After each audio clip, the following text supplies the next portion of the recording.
Hello, it's been quite a while since my last video. I think it's nearly been a year now. I'm back out here at Holland Haven Nature Reserve today and I'm testing out a new camera. Okay, so the camera that I've brought along today is this. This is an Ensign Selfix 1220. It's a medium format 6x6 camera. Now, as you can see, the lighting conditions today are quite harsh and it's not ideal for landscape photography. But I did come out here with the intention of taking a particular photograph. There's several pillboxes along the seafront here between Holland-on-Sea and Frinton-on-Sea. And there's one in particular that I think would suit this square format quite well. So I've brought along some Ilford HP5 today. We're going to load that up inside this Ensign Selfix 1220. And then we're going to head over towards the pillbox and take a few shots. So this is the camera that I've brought along with me today. This is the Ensign Selfix 1220.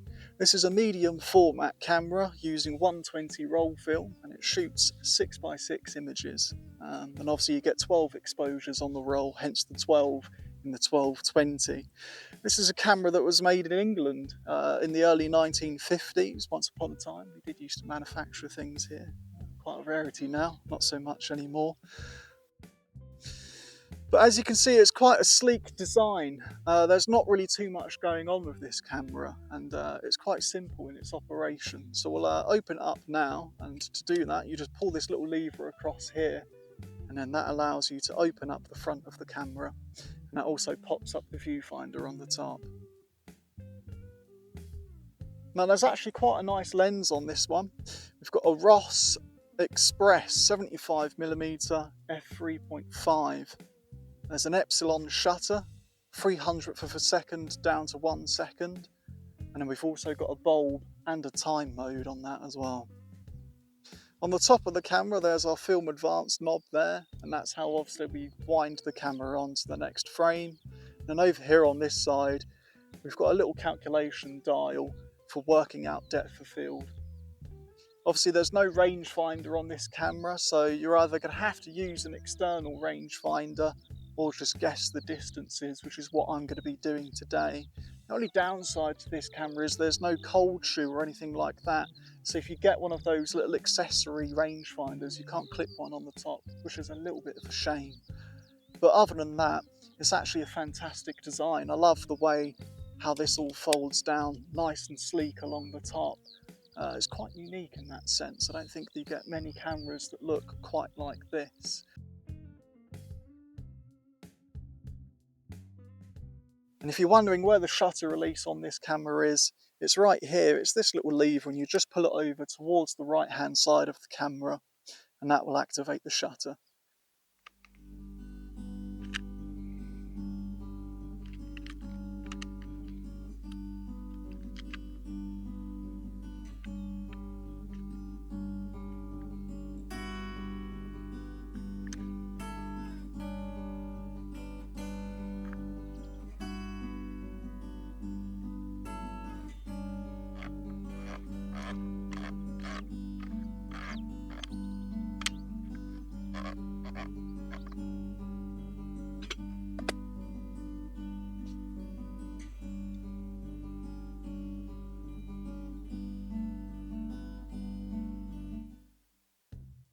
Okay, so I'm going to take a photo of this wooden bridge here. I have photographed this previously and I'm pretty sure it was in the first video that I uploaded onto YouTube.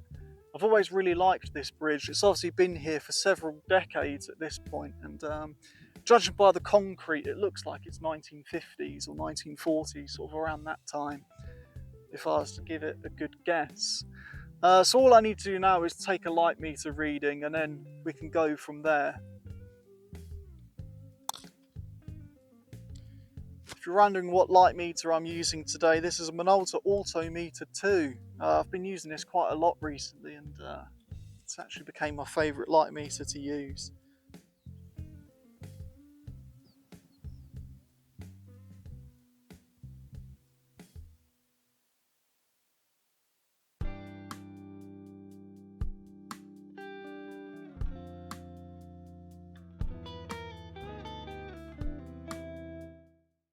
Okay, so I found the next scene that I'd like to photograph today. There's this barbed wire fence, and I love the way that the two posts meet here, and that one on the left slightly offset at an angle.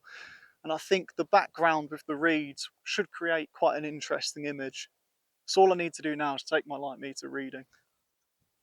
Okay, so this one's going to be a f/22 300th of a second as well. I'm actually struggling in these lighting conditions today. This HP5 was definitely the wrong film choice for a day like today, but we'll make the most of it and hopefully we should still get some great images.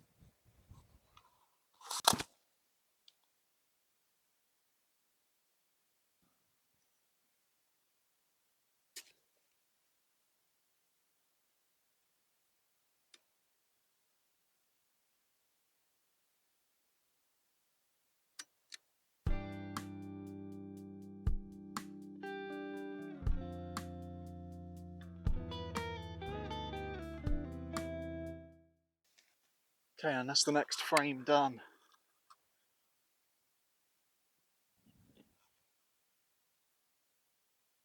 This camera does have a double exposure prevention mechanism.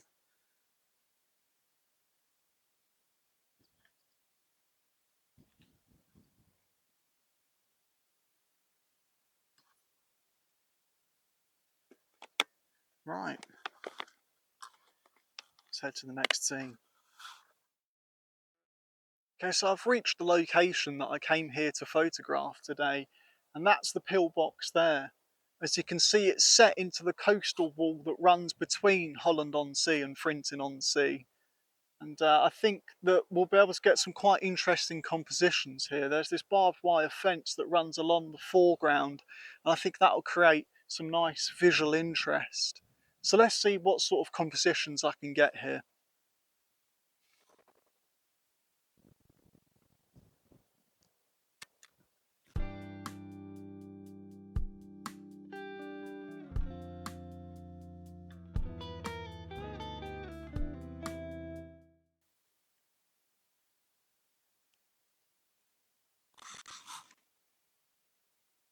Just wait for that person in the background there to walk past.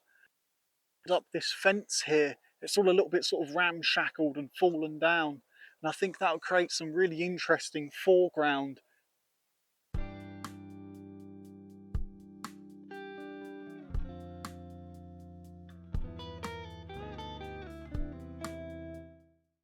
Okay, so I've made my way round towards the front of the pillbox, and I'm going to have a little wander around here and see if I can find a composition that I like the look of.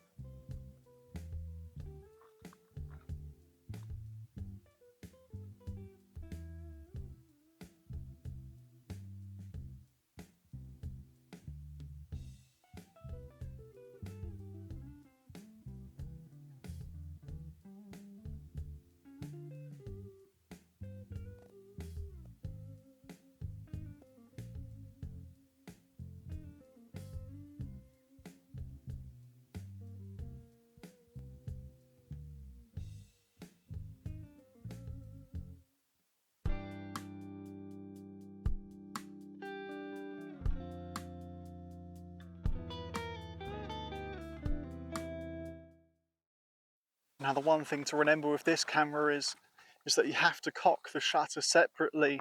Advancing the film doesn't do it for you. It's something I keep forgetting to do.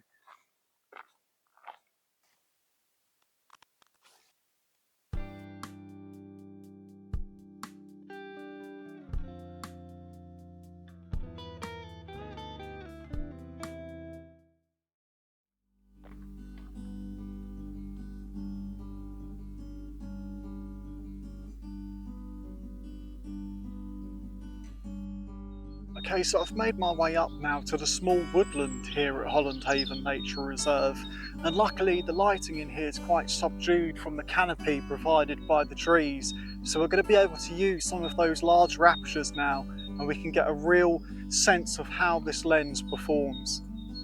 Because obviously with those smaller apertures that I was using earlier on, we will suffer from diffraction in those photographs. I've always really liked this path that I'm walking along here, as it sort of flows through down the woodland. It sort of twists between the trees, And I think it's going to create quite an interesting image, especially in this square format that we're shooting today.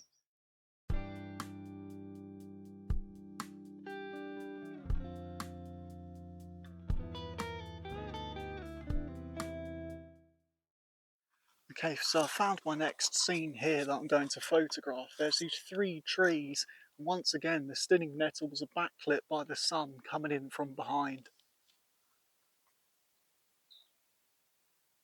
Just need to double check the focus.